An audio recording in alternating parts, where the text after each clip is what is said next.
Hi guys, good afternoon. I decided this would be a really good way to answer a lot of my questions, especially my frequently asked questions on Tumblr because I've been getting a lot of them lately, and I feel really bad because I haven't been able to answer everyone back because I've been so busy just doing, certain things throughout my day like grocery shopping or hanging out with people.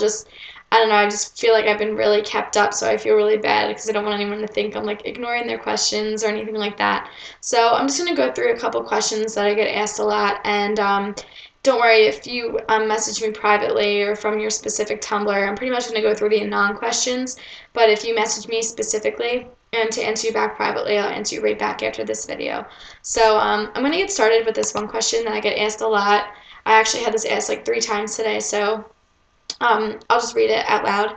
Hey Ashley, I was wondering if you were having troubles with extreme hunger in your recovery, like eating something and feeling still hungry and eating more and more up to the point where you can't eat anymore. I can't even tell you how many times this has happened to me, especially when my weight was a lot lower in recovery and I just started to eat more. So pretty much this is how it goes. I upped my intake to like 2,500 when I first started recovering, and I got so hungry. Like the first week I got bloated and water retention settled in and all that kind of stuff, and it was discouraging at first, but then all of a sudden like I kept up my intake because I read the Gwyneth Olin blog, and she explains a lot about upping your intake, but getting past maybe the first week or two, and after that week, you get that extreme hunger that this Anon is asking me about. So, pretty much this extreme hunger, it's your metabolism speeding up. It's your body, wanting more from you because it's been so malnourished for so long. It's trying to repair all your internal organs, all that kind of stuff. So, pretty much it's your body asking for more.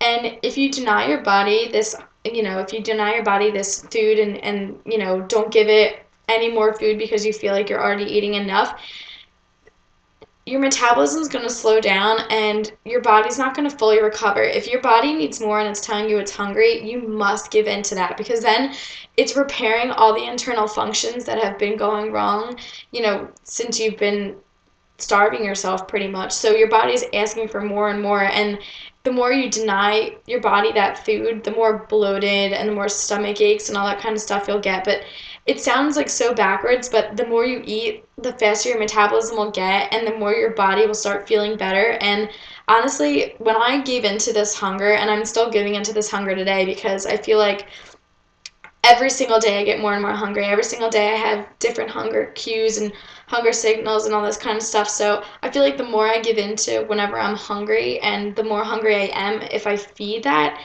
the better I feel.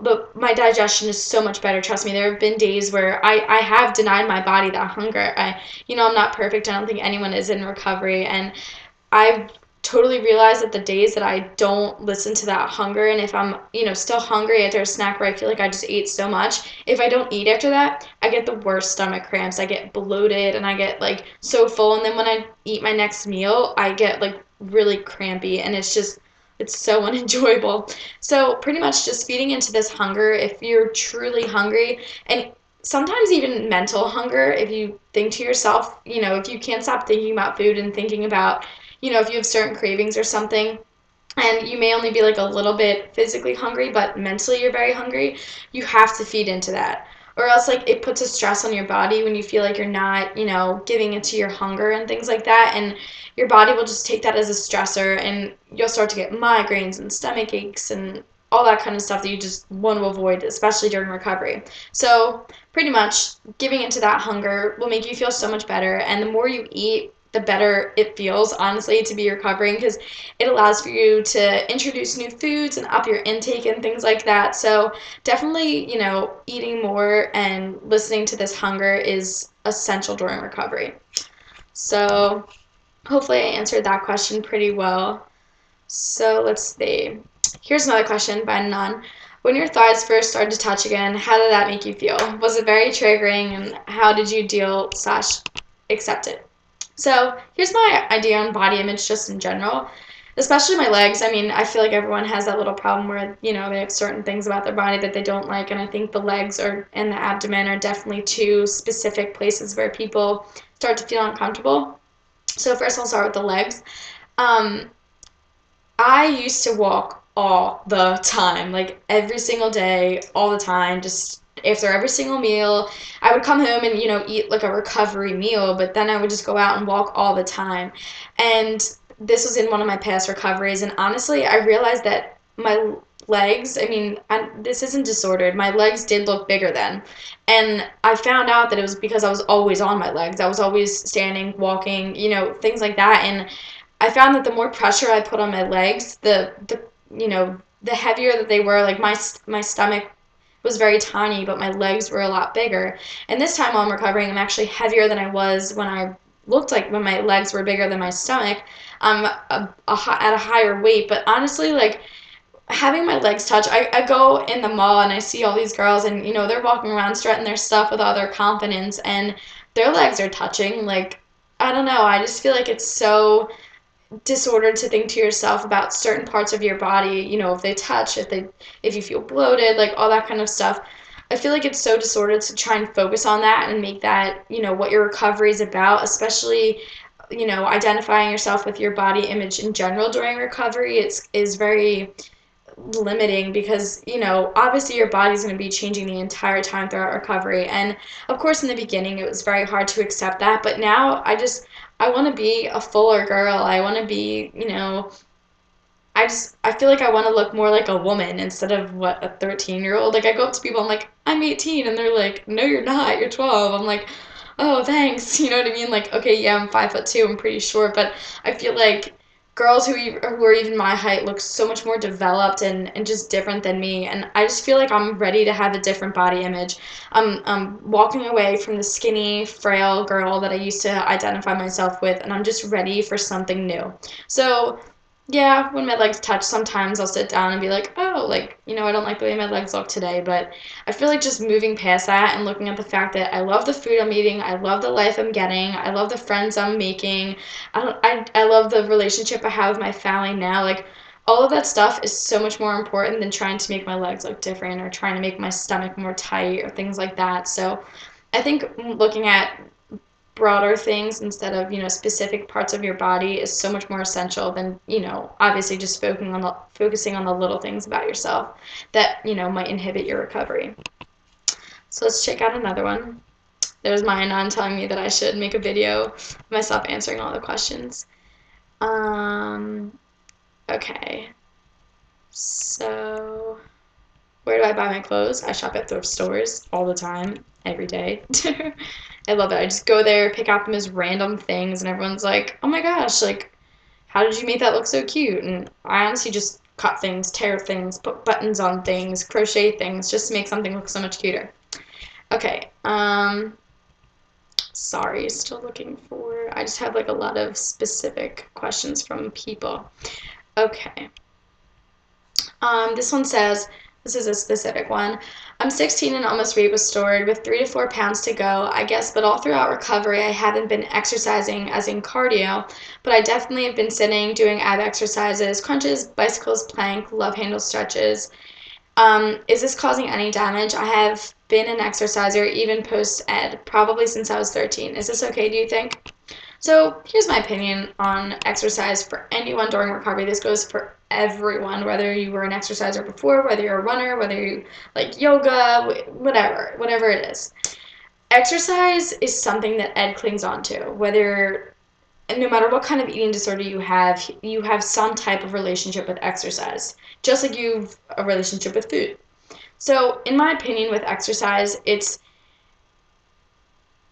even if your parents want you to be on the track team, all that kind of stuff. Like, I can understand that, but like, it's taking yourself out of that situation for a day, taking yourself out of exercise for maybe a week or something, and saying, you're sore, and seeing if your internal mind really gets affected by that. Like, seeing if it affects your food, seeing if it affects your mood, seeing if it affects any external factors besides just the exercise. It's so important to see that, because if your mood changes, if you become upset, if you become frustrated, if you decrease your calories, then clearly there's a connection between food and exercise and your eating disorder and exercise. So I feel like there are a lot of people who have, either pre-ed or during their eating disorder have, developed this image of, a fit, person and an exercise kind of junkie, I guess. And not that exercise is bad, but during recovery, it's not something that's necessary in my opinion. I mean, it's not like I disrespect anyone who does exercise or anything like that. It's just number one, it slows down your metabolism. The more your body is trying to feed itself, you're creating a deficit by burning calories. It's slowing down your metabolism and making recovery so much harder. And honestly, it's your mind, no matter what you think about exercise, or even if you think that exercising isn't connecting to food or feelings or anything like that, your eating disorder is always connecting any type of calories, numbers, weight, anything with the food and the eating disorder. So, in my opinion, I feel like giving up your exercise for even a month, 2 months, whatever it takes to get you back to a normal, healthy weight, and even a month past you're back to a normal, healthy weight, I feel like then you can start including a little bit of exercise, because really challenging the thoughts and sitting within your own mind and dealing with, being full, dealing with emotions that you have in your mind about the food you just ate, instead of just like exercising it off, or just feeling like, you always need to be exercising or doing something.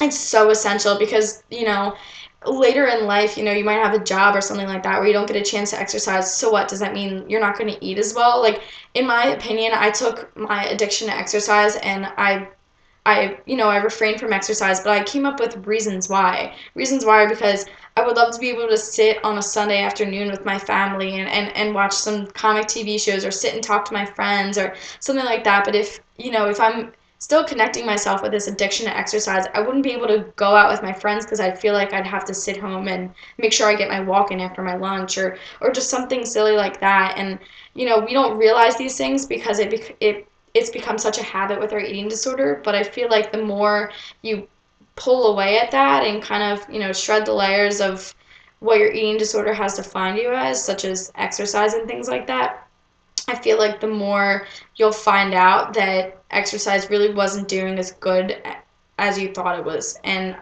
it's going to repair your body so much better if you don't exercise. I don't exercise. I'm very happy with the way that I look. And, someday I'll bring back exercise, but only when it's time. Only when I'm ready. Only when I'm comfortable with the thoughts. Only when I'm comfortable with the food. Only when my weight is restored. And to me, that's what recovery is. It's having to deal with all of these emotions and things without any of the ed behaviors. Yes, I still have ed thoughts. Yes, I still have little urges here and there to exercise after a really uncomfortable meal, but I don't. And I find ways to distract myself, and I find ways to better myself, because I know that in the end, this is what's going to benefit me the best. And recovery is getting rid of everything, getting rid of all the habits, just everything. And exercise is definitely one of them. So, to you, Anon, I think that, letting go of exercise, just even for a little bit, for a month, whatever, especially during recovery, pull away from it and discover who you really are without the exercise, because you may find that you don't even like exercise. It was just something your eating disorder wanted you to do all along. So that's that. Now we'll do one more.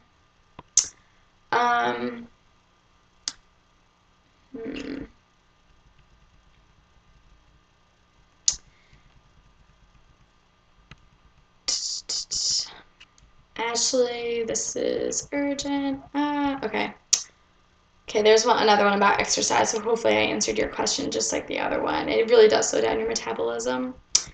Okay, sorry.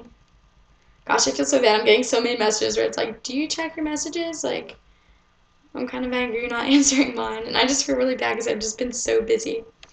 Okay, here's another one. This one I think would benefit a couple people. It says, I hate my body, not necessarily because I'm fat, but because it doesn't respond like others do. Other people can just eat just as much as me, and their bodies are most gorgeous bodies in the world. For example, we're the exact same height, eat about the same, and your body is absolutely beautiful and mine is gross. I just don't understand. It makes me feel so hopeless, and I feel like I'll never have a good body no matter how hard I try. I'm sick of it. All right, so this will be my last question of the day, and I think it's probably one of the most essential. I used to compare my body to everyone. I used to compare my body to my sister Danielle, who lives in the same house as me, and I see her every single day. She has the most perfect body I've ever seen. She's got big boobs, she's got a nice small stomach, she's got nice legs, a nice butt, like whatever. She is the ideal person, and she sits at home and eats chicken nuggets and french fries for breakfast and hamburgers and Coca-Cola and anything she wants. And I've always been so envious of that, and that is what held me back so much in recovery, is that I feel like I'm never going to look like her. And I go on Tumblr, and I see all these people with these, fit bodies, and in the beginning it was so triggering. It was like, oh my gosh, I just want to, be able to exercise like them and do all this kind of stuff or whatever. And then I honestly started to look in the mirror and look at myself and see how I have changed and what I've been looking like from, from before my eating disorder, during my eating disorder, and now. And I need to learn that I can't look like anyone else. I'm going to look like myself no matter what. So if I make myself, if I love who I am, and create my body into something, like if I love my body will love me back. That's truly how I feel. This recovery time compared to other times I've tried to recover, I'm actually starting to like develop this inner peace within myself that just tells myself I will love myself no matter how. If I wake up with a big pimple on my forehead, if I wake up with, a little bit of hips, if I wake up and my jeans don't fit, if I wake up and my tank top's too tight, no matter what, all of those things, all of those external things can change. I can get a new tank top. I can get a new pair of jeans. I can do anything like that. I can rip those jeans and make myself a new headband. I can do whatever I want. I can, you know what I mean? All of those things can change. I just loving my body has to stay the same. I have to love my body no matter what, because it's going to be my body for the rest of my life, and I can't starve myself to make myself think that, that's the epitome of beautiful, because that doesn't look like these girls that I see. But regardless, I can't compare myself to them anyway.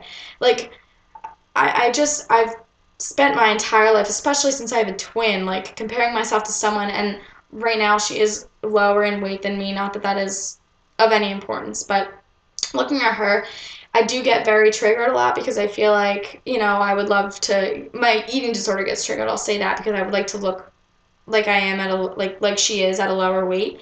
But I think to myself, it's like my life, all the external factors besides my body image have just been so much more important to me lately than anything that my body looks like. And the more that I not ignore my body image, but the more I avoid the mirror, and the more I just eat food that I love, and be out and experience myself and develop a personality, the more I look in the mirror and love my body, because I love who I am. Like, I love the person inside of my body, so I love my body too. So I feel like the more I've developed a personality and developed hobbies and feelings and emotions besides my eating disorder, it just feels like I can look in the mirror and just get so excited about like my life and what it's turning into instead of what it was, and I can just love my body the way that it is. And I feel really bad for this person, because honestly, I'm not perfect, and if you think I am in any way, I'm sorry, because I'm not, and I accept my flaws, and you just have to love yourself. It's just so important to have that internal feeling where you love yourself. It's just, no matter what, because when you love yourself, it opens yourself up for other people loving you, and that makes it so much easier to love yourself too. I mean, I just, there's no other way of explaining it. It's just the eating disorder makes you compare your body image, and hate yourself, because you think you can be just as good as that, supermodel on a magazine or something like that. But instead of comparing yourself to other people, why not create a person that you love inside yourself?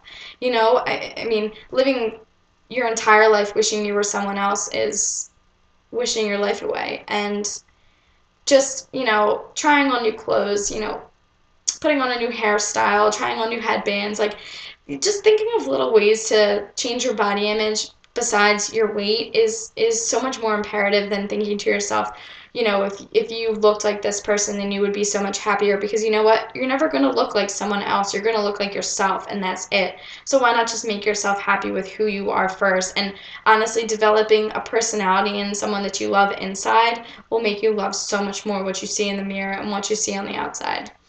So that'll be my last question, because this video is like 20 minutes long. I can only imagine how long it would take me to actually answer these and type these out. And my dog is barking. Alright guys, see you later, and I really hope this helped. Let me know if it did or if it didn't, because I would totally do this more often than typing things out. But I'm also going to go on and answer those other people that I haven't answered yet. So be patient. I'm really sorry for not being able to answer everyone's question, and I hope this helped. Alright, have a good afternoon.